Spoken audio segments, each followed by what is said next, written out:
aku Nur Syifa Apriana, NIM D10412510209. Nah, pada kesempatan kali ini kita akan membahas mengenai materi garis dan sudut. Nah, tidak perlu berlama-lama lagi, let's get started. Oke, kita lanjut ke materi mengenai garis dan sudut. Lalu pembahasan yang akan saya berikan, yang pertama ada hubungan dua buah garis, lalu ada sudut-sudut juga pada segitiga, dan yang terakhir kita akan membahas contoh soal yang saya beri. Nah, pertama-tama, apa itu garis? Garis itu secara mudahnya ya, kita definisikan sebagai sebuah kumpulan dari titik-titik yang lurus dan berkesinambungan. Jadi mereka itu titik-titik yang memiliki hubungan satu sama lain.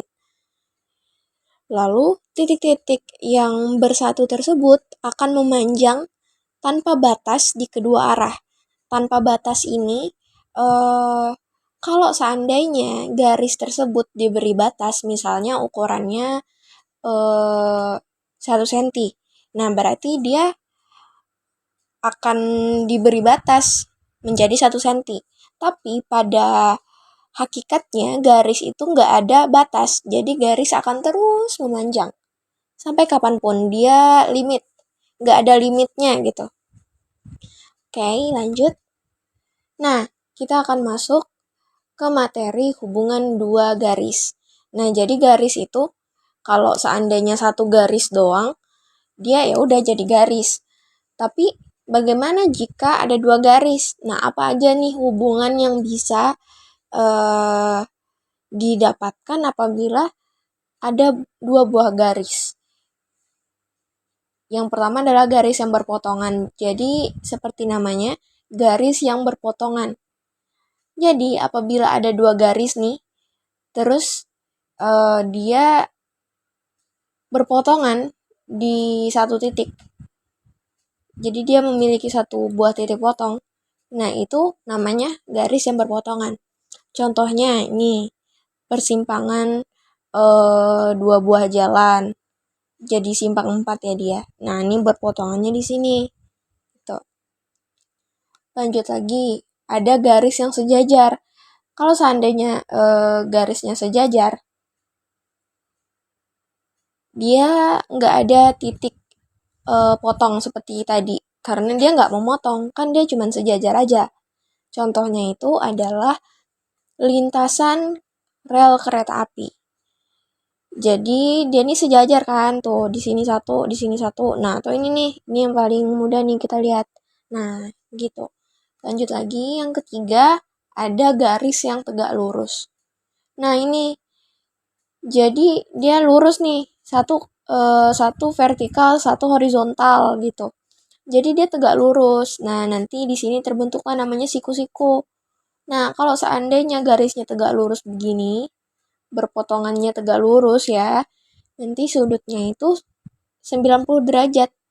Nah, ini bisa disebut sudut siku-siku. Contohnya ini, gambar tiang listrik nih. Ini dia tegak lurus nih, tuh coba lihat.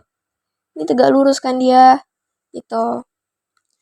Lanjut lagi, ada garis yang berimpit. Kalau garis yang berimpit itu berarti dia berhimpitan nih, kayak gini dia.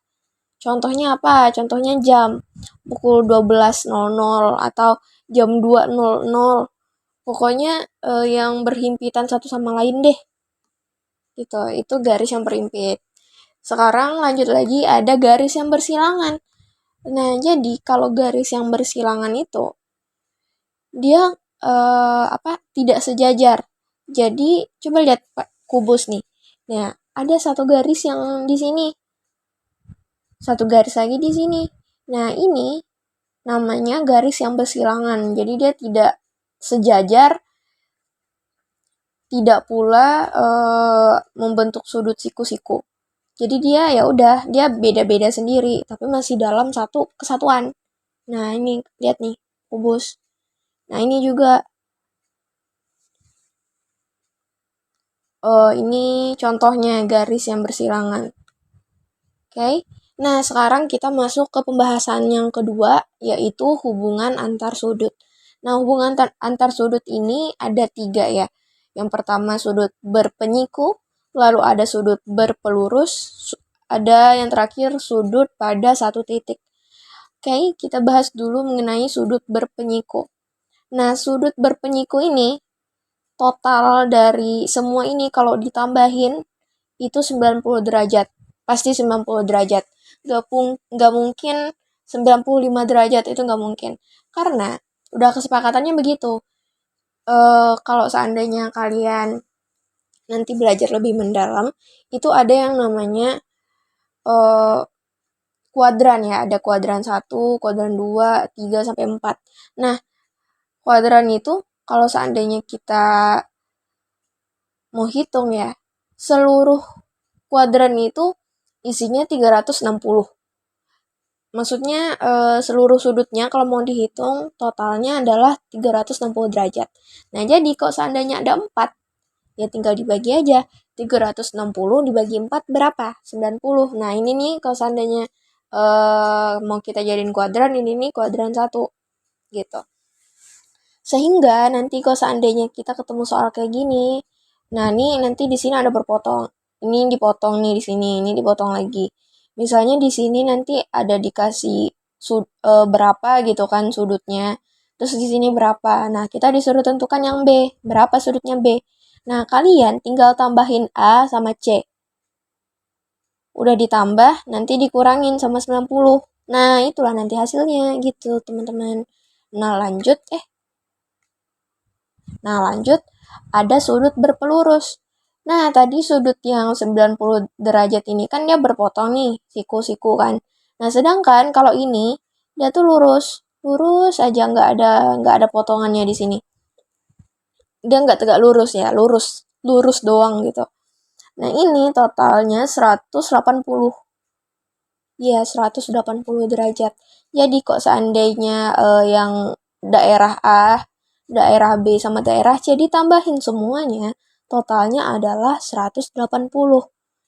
Sama kayak tadi, kok seandainya nih, bagian yang B ini kita udah tahu sudutnya berapa.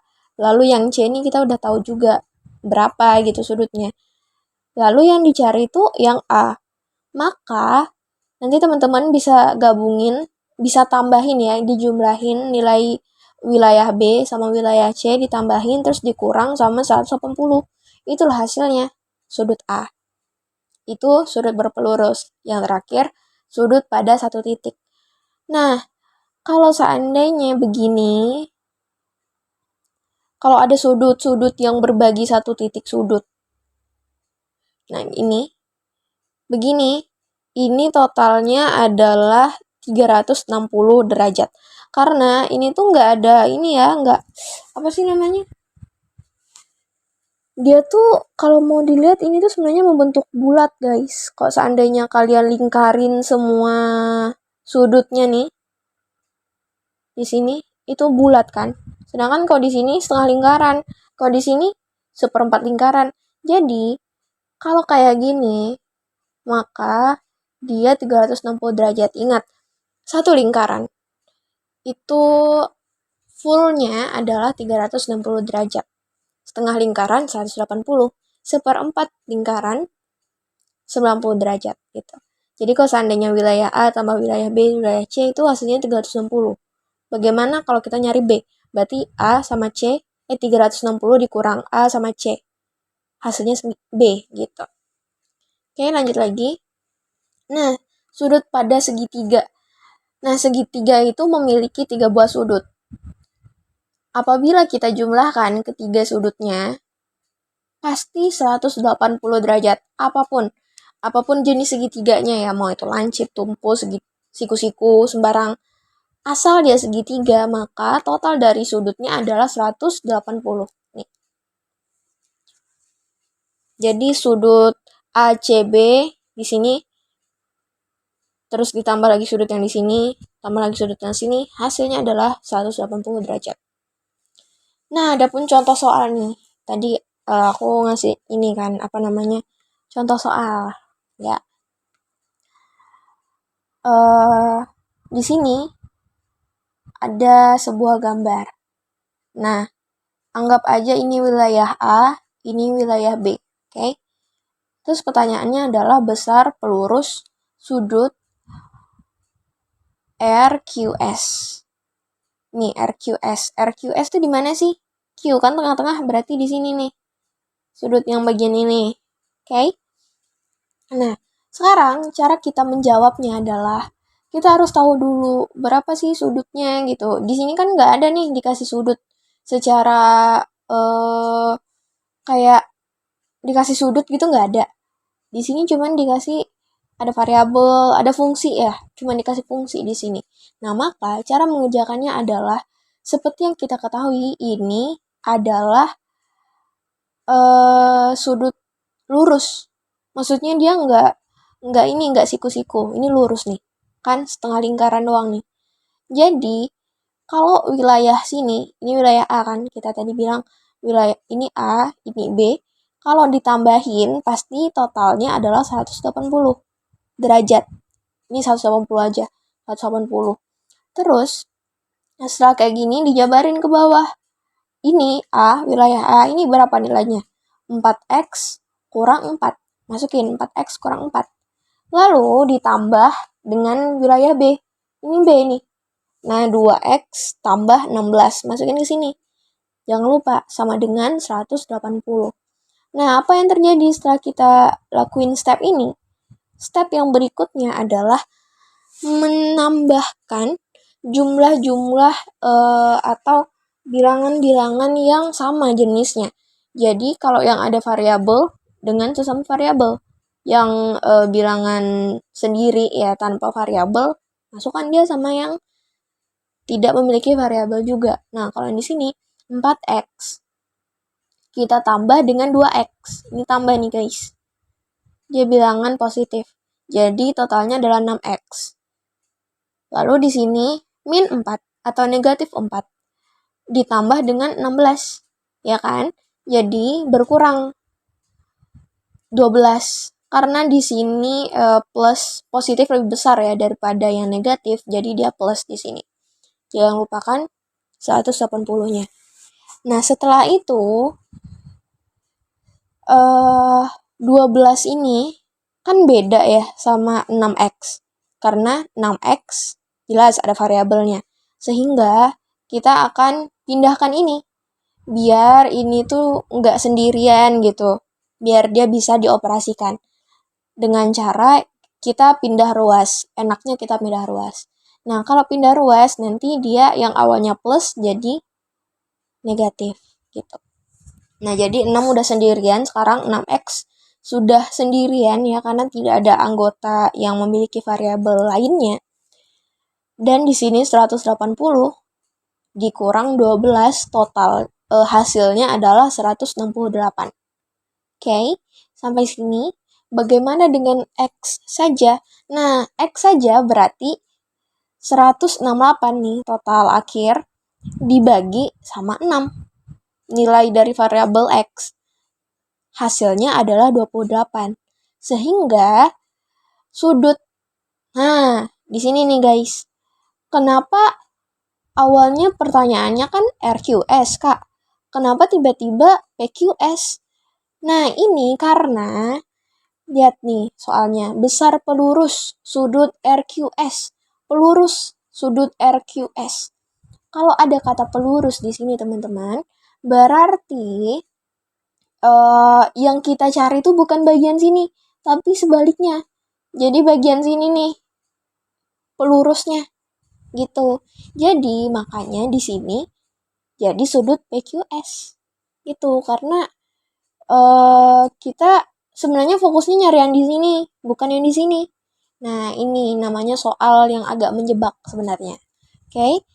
PQS. PQS nih 4X 4X min 4. Oke. Masukin. Oke, masukin 4X min 4 X-nya, karena tadi kita udah dapet nih, X aja itu berapa? Maka masukin, ganti X-nya jadi 28. Sehingga nanti 4 dikali 28 dikurang 4. Hasilnya adalah 108. Nah, inilah besar dari sudut ini PQS 108. Jadi kalau seandainya kita udah dapat nih 108 di sini berapa? Nah, nanti tinggal ditambahin aja. Kan ini tadi kita bilang sepakati ini wilayah A, ini wilayah B. Nah, jadi 108 nih. Ini A-nya 108. B-nya nggak tahu. Nah, ini 180. Jadi 108 ditambah berapa? Hasilnya 180. Berarti ditambah 172. Nggak, ditambah 72. Iya kan? 72. 108 ditambah 72, 180. Gitu. Oke, sekian aja video presentasi saya. Terima kasih telah menonton. Semoga apa yang saya bagikan dapat bermanfaat untuk teman-teman yang melihat video ini. Terima kasih.